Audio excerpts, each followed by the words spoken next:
ఓం శుక్లాంబరధరం విష్ణుం శశివర్ణం చతుర్భుజం ప్రసన్నవదనం ధ్యాయేత్ సర్వవిఘ్నోపశాంతయే.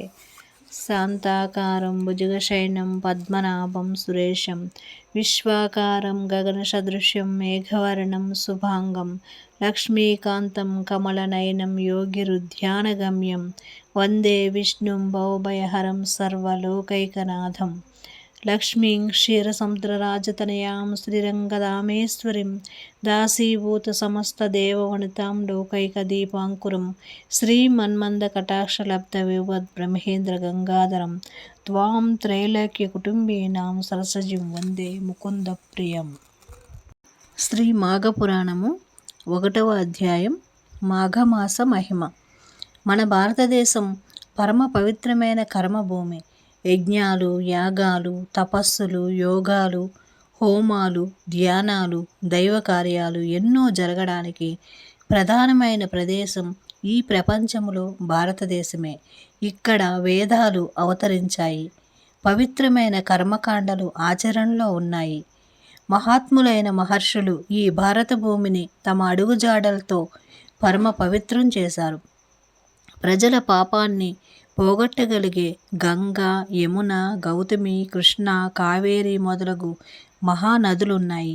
నైమిసారణ్యము, వింధ్యారణ్యము మొదలైన పావనమైన అరణ్యాలున్నాయి. ఆస్తికులైన పుణ్యాత్ములు ఉన్నారు. ఒకానొక సమయంలో మహర్షులంతా కలిసి మనకు ప్రశాంతంగా తపస్సు చేసుకోవడానికి, యజ్ఞయాగాదులు నిర్వర్తించుకోవడానికి అనుకూలమైన ఒక పవిత్ర ప్రదేశం కావాలి. అటువంటి ప్రదేశం చూపించమని మనం శ్రీ మహావిష్ణుదేవుణ్ణి ప్రార్థించాలి అని నిర్ణయించుకుని వైకుంఠానికి వెళ్ళారు. అక్కడ శేషశాయి అయిన శ్రీ లక్ష్మీనారాయణ్ణి అనేక విధాలుగా స్తుతించారు. నారాయణుడు, మహర్షులారా, మీరందరూ వచ్చిన పని ఏమిటని అడిగాడు. మహర్షులంతా ఆయనకు తమ కోరికను వెల్లడించారు. ఆయన వారిని చూసి ప్రసన్నుడై, మహర్షులారా, మీ కోరిక లోక కళ్యాణకారకమైనది, తప్పక నెరవేరుస్తాను. నా చేతిలోని చక్రాన్ని భూమి మీదకి విసురుతాను. అది ఎక్కడ పడుతుందో అక్కడికి 10 యోజనాల చుట్టుప్రక్కల ఉన్న ప్రదేశమంతా పుణ్యభూమి అవుతుంది. అది మీ తపస్సులకు, యజ్ఞయాగాది పవిత్ర కార్యాలకు అనుకూలమైన చోటవుతుంది అంటూ తన చేతి చక్రాన్ని భూమి మీదకి విసిరివేశాడు. అది వచ్చి ఇప్పుడు మనం మధ్యప్రదేశ్ రాష్ట్రం అనుకుంటున్న చోట పడింది. నేమి అంటే చక్రపు అంచు. ఆ చక్రపు అంచు పడి తిరిగిన ప్రదేశమంతా నైమిసారణ్యము అని ప్రసిద్ధి పొందింది. మహర్షులంతా నారాయణునికి నమస్కరించి వచ్చి ఆ నైమిసారణ్యంలో నివాసం ఏర్పరచుకుని తరువాత అనుష్ఠానాలు కొనసాగించుకుంటున్నారు. వారు చేసే యజ్ఞ యాగాలు చూడడానికి దేశంలో ఉన్న మహర్షులంతా వచ్చేవారు.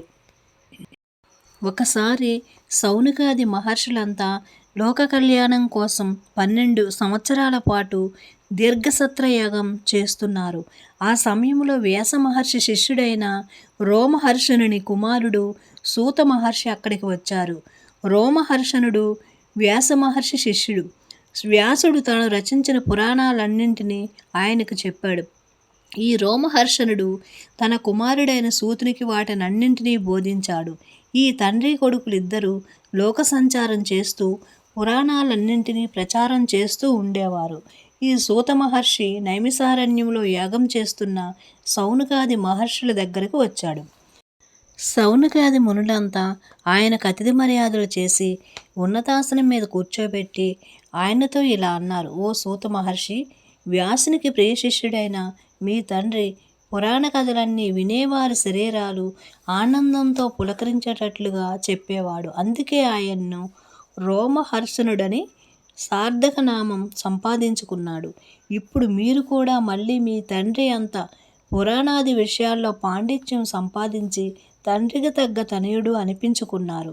మేము యాగం చేస్తున్న సమయంలో మీరు ఇక్కడికి రావడం మాకెంతో సంతోషంగా ఉంది. విరామ సమయాల్లో పుణ్యకథలు చెప్పి మాకు సంతోషాన్ని కలిగిస్తూ ఉండండి అని ప్రార్థించారు. సూతుడు వారందరికీ నమస్కరించి, మీ ఆదరాభిమానాలకు నేనెంతో కృతజ్ఞుడును. పురాణాలు కూడా వేద సంహితమైనవే కనుక ఈ యాగం జరిగే సమయంలో పురాణ శ్రవణం కూడా పుణ్యకార్యమే అవుతుంది. వ్యాసమునీంద్రుల అనుగ్రహం వల్ల, మా తండ్రి గారి ఆశీస్సుల వల్ల నాకు తెలిసిన విషయాలను మీకు చెప్పి మీ ఆశీర్వాదాలు పొందడానికి ప్రయత్నిస్తాను. ఇప్పుడు మీ సెలవేమిటి అని ప్రశ్నించాడు. మునులంతా, మహర్షి, ఇది వరకు మీరు వైశాఖ మాసం, కార్తీక మాస విశేషాలను, ఆ వ్రతానుష్ఠానం వల్ల కలిగే మహా ఫలితాలను మాకు వినిపించి సంతోషం కలిగించారు. ఇప్పుడు మాకు మాఘమాస విశిష్టతను, దానికి సంబంధించిన నియమాలను, ఆచరించినందువల్ల కలిగే ఫలితాలను మాకు వివరించండి అని అడిగారు. సూత మహర్షి ఒకసారి గురువులకు నమస్కరించి, మునులారా, మీరడిగిన ప్రశ్న లోకానికి క్షేమాన్ని కలిగిస్తుంది.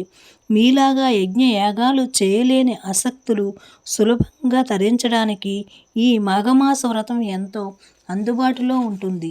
మఘా నక్షత్రం పూర్ణిమ నాడు వచ్చే మాసాన్ని మాఘమాసం అంటారు. శ్రీహరి, శంకరుడు మొదలైన దేవతలకు మాత్రమే కాక పితరులకు కూడా చాలా ప్రీతిని కలిగించే మాసం ఇది. మఘా నక్షత్రం పితృదేవతలకు ప్రీతికరమైనది. పితృదేవతలు మొదలు విష్ణు మహేశ్వరాది దేవతలందరికీ ప్రీతిపాత్రమైనది. ఈ మాసములో పితృరూపీ జనార్దన అని శ్రీ మహావిష్ణువు పితృదేవతల రూపంలో ఉంటారు కనుక శ్రీ మహావిష్ణువు ప్రీతి కోసం ఈ మాఘమాస వ్రతం చేయాలి. శ్రీ మాఘ పురాణము 1వ అధ్యాయం సమాప్తం.